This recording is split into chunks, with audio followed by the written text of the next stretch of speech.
오늘은 10번째 시간 죽음과 부활에 대해서 알아보도록 하겠습니다. 죽음이라는 게 무엇입니까? 죽음은 영혼과 육신이 분리되는 것을 죽음이라고 말을 합니다. 그래서 이 세상에서 더 이상 활동할 수 없는 상태가 되는 것이 죽음입니다. 대부분 사람들은 죽음을 두려워하죠. 인간 공포의 밑바탕에는 죽음이 있습니다. 우리가 고소공포증이 생기는 것은 높은 곳에서 떨어져서 죽을 것만 같기 때문입니다. 그런데 만약에 우리가 높은 곳에서도 떨어진다고 할지라도 죽지 않는다는 확신이 있다면 그것은 더 이상 공포가 될 수 없습니다. 만약에 그렇게 되면 우리가 스카이다이빙이나 번지점프와 같은 하나의 놀이로서 즐길 수도 있을 것입니다. 사람들이 전쟁을 두려워하고 살인범을 두려워하는 이유가 무엇입니까? 총이나 칼로 인해서 우리가 죽을까봐 겁이 나기 때문에 두렵습니다. 만약에 우리가 절대로 죽지 않는다는 확신이 있다면 이러한 것들을 결코 두려워할 필요가 없을 것입니다. 그렇다면 사람들이 죽음을 두려워하는 이유는 무엇일까요? 죽으면 모든 것들이 끝난다라고 생각하기 때문입니다. 우리는 죽음 이후의 삶을 살아본 적이 없습니다. 인류는 과학의 발전으로 과거의 미지의 영역이었던 우주라든지 아주 깊은 바다가 어떠한 곳인지 밝히고 이제는 모두가 알고 있습니다. 그러나 아무리 과학이 발달한다고 할지라도 우리가 알 수 없는 분야가 바로 사후 세계, 죽음 이후의 삶입니다. 따라서 사람들에게는 이 세상이 전부이기 때문에 죽는다는 것은 나의 돈과 집과 명예와 가족 등 전부를 잃는 것과 같습니다. 더 이상 사랑하는 사람들을 볼 수도 없고 내가 이룬 모든 것들을 포기해야 합니다. 그렇기 때문에 죽는 것이 두려운 것입니다. 반대로 가진 것이 없고 이 세상에 미련이 없고 오히려 세상에서 너무나도 고통스러운 사람들은 쉽게 죽음을 선택하기도 합니다. 이들 역시 죽으면 세상의 모든 고통이 끝날 것이라 생각하기 때문이죠. 이처럼 세상 사람들에게 죽음이라는 것은 세상과의 단절, 모든 것의 끝과도 같습니다. 타락한 인간이 영적으로 어두워졌기 때문에 죽음 이후의 삶을 알지 못하고 영혼에 대해서도 생각하지 못합니다. 그러나 성경은 분명히 이 세상의 삶뿐만 아니라 죽음 이후의 삶에 대해서도 가르쳐주고 있습니다. 오늘 소요리 문답을 통해서 성도가 죽을 때 그리고 부활을 할 때 어떤 유익이 있는지 한번 살펴보도록 하겠습니다. 37문입니다. 신자가 죽을 때 그리스도에게 받는 유익은 무엇입니까? 함께 읽어보도록 하겠습니다. 시작. 신자가 죽을 때에 영혼은 완전히 거룩하게 되어 즉시 영광 중에 들어가며 몸은 계속 그리스도와 연합되어 부활 때까지 무덤 속에서 쉬게 됩니다. 잠시 영상을 멈추고 101, 102페이지를 적어보시기 바랍니다. 우리가 죽음 이후에 어떻게 되는지 어떤 방법으로 알 수 있겠습니까? 우리는 예수님께서 십자가에 달리셨을 때 믿음을 고백한 사형수에게 하신 그 예수님의 말씀을 통해서 엿볼 수가 있습니다. 누가복음 23장 43절 말씀에 예수께서 이르시되 내가 진실로 내게 이르노니 오늘 내가 나와 함께 낙원에 있으리라 하시니라. 이 말씀은 죽음 이후에 육체는 무덤에 들어가서 흙으로 돌아가지만 그 영혼, 다시 말해 예수님을 구주로 고백하고 영접한 그 영혼은 낙원에 들어간다는 말씀입니다. 그리고 예수님께서 거지 나사로 이야기를 통해서도 말씀하셨습니다.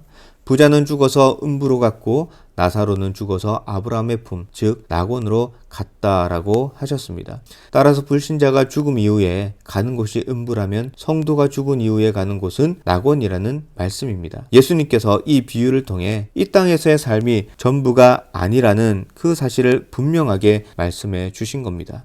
우리는 이 땅 가운데서 육신을 가지고 살아가기 때문에 불완전한 상태로 살아갑니다. 그렇기 때문에 온전하게 하나님을 섬기지 못하고 죄와 씨름을 하는 그러한 삶을 살아가야 합니다. 그러나 성경은 성도가 죽는 순간에 그 영혼이 의롭고 거룩하게 되는 영광의 상태에 이른다고 말씀합니다. 사도 바울은 주님의 은혜로 3층천 곧 하늘나라에 갔다 왔는데요. 그런 바울이 하는 말이 육신의 장막에 거하는 것보다 죽음을 통해 자신의 영혼이 낙원에 들어가는 것이 더 좋다라고 말을 했습니다.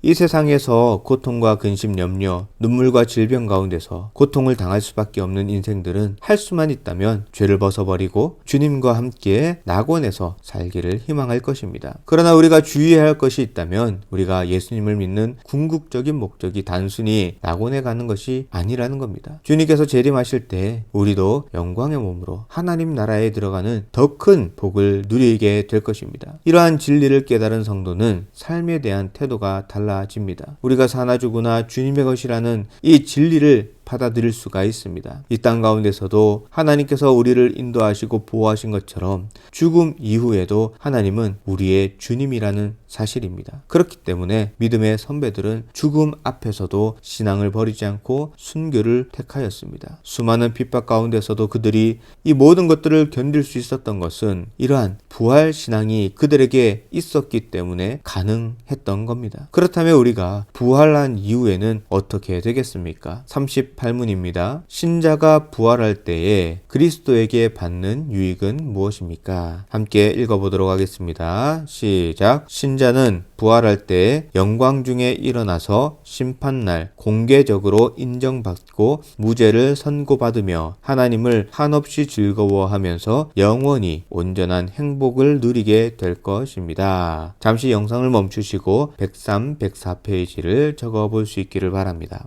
성경은 주님께서 재림을 하시면 모든 사람들이 부활을 한다라고 말씀을 합니다. 그리고 그들은 주님의 심판을 받게 됩니다. 그때 불신자들에게는 영원한 죽음이 선고되고 성도들에게는 영원한 삶이 시작됩니다. 예수님께서 이 땅 가운데서 처음 오셨을 때 구약 시대는 끝이 났고 신약 시대가 시작되었습니다. 이제 예수님께서 이 땅 가운데 다시 오시게 되면 그때는 신약 시대가 끝이 나고 영원한 새 창조의 시대가 시작될 것입니다. 그날의 사도 바울은 우리의 몸은 영광스러운 몸으로 변화될 것이다 말을 합니다. 부활 이후의 삶에 대해서 우리는 경험해보지 못했기 때문에 정확하게 그 모든 것들을 알지는 못합니다. 그래서 과거에 많은 사람들은 부활에 대해서 오해를 하였습니다. 예를 들면 중세시대에 시체를 훼손하면 그리스도와의 연합을 깰 수 있다고 믿었습니다. 그래서 화형제도를 도입했는데요. 이것은 산 사람을 태워서 고통스럽게 죽이려는 잔인한 의도도 있었지만 더 나아가 부활해야 하는 몸이 타서 없어지는 것에 대한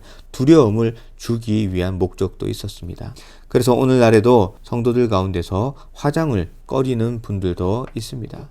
그러나 하나님은 아무것도 없는 가운데서도 사람을 창조하신 창조주 하나님입니다. 우리의 몸이 어떠한 형태로 변하든지 하나님께서 우리를 부활시키고자 하신다면 가장 영광스러운 몸으로 완벽하게 부활시켜 주실 것입니다.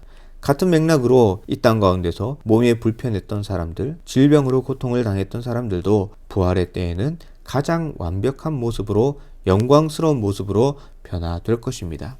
그러나 이것이 우리가 완전히 새로운 형태, 이전과는 상관이 없는 별개의 존재가 된다는 의미는 아닙니다. 부활하신 예수님께서 제자들에게 나타나셨을 때 몇몇 제자들은 예수님을 알아보지 못했습니다. 이것은 주님께서 영광스러운 모습으로 부활하셨기 때문에 알아보지 못했던 겁니다. 그럼에도 시간이 지나자 제자들은 예수님을 깨닫기 시작합니다. 그리고 다른 제자들은 예수님의 못자국과 창에 찔린 몸을 보았습니다. 우리는 정확하게 어떠한 모습으로 부활할지는 모르지만 전능하신 하나님께서 분명한 것은 우리를 지금보다 더 좋은 모습으로 완벽한 모습으로 변화시켜 주실 것은 분명합니다. 사실 우리가 어떠한 모습으로 변화되는지보다 더 중요한 것은 이때 모든 사람들은 하나님 앞에서 심판을 받게 될 것인데 불신자는 영원한 멸망의 심판을, 성도는 공식적으로 무죄 선언을 받고 또 영원토록 최고의 복을 받게 될 것이라는 사실입니다. 이곳에서는 중간지대가 없습니다. 이 세상에서는 A 혹은 B 중에 아무것도 택하지 않고 중립 상태로 있을 수 있지만 하나님의 심판대 앞에서는 예수 그리스도를 영접한 자와 그렇지 않은 나머지로 분명하게 갈릴 것입니다. 생명책에 이름이 기록된 성도들은 더 이상 슬픔과 고통과 아픔과 질병과 괴로움과 죽음이 없는 곳에서 하나님과 영원토록 살아갈 것입니다. 그곳은 사랑과 기쁨, 평안이 넘치는 하나님의 나라입니다. 성도는 이러한 하나님 나라를 소망하며 죄와 고통으로 가득한 이 땅 가운데서도 인내해야 합니다. 하나님은 우리가 이 땅에서 경험해 본 적도 상상해 볼 수도 없는 최고의 복을 준비해 두셨습니다. 그러나 모든 사람들에게 주시는 것이 아닙니다. 하나님의 자녀로 끝까지 믿음을 지키고 세상의 모든 고난들을 견딘 자들에게 주시는 하나님의 선물입니다. 어렵고 힘든 가운데서도 이러한 하나님 나라를 소망하며 잘 견딜 수 있는 우리 모두가 되기를 바랍니다. 오늘 내용들을 잘 기억하길 바라면서 마지막으로 106페이지를 통해서 오늘 배운 내용들을 점검하시고 다음 주까지 107페이지의 숙제를 할 수 있기 바랍니다.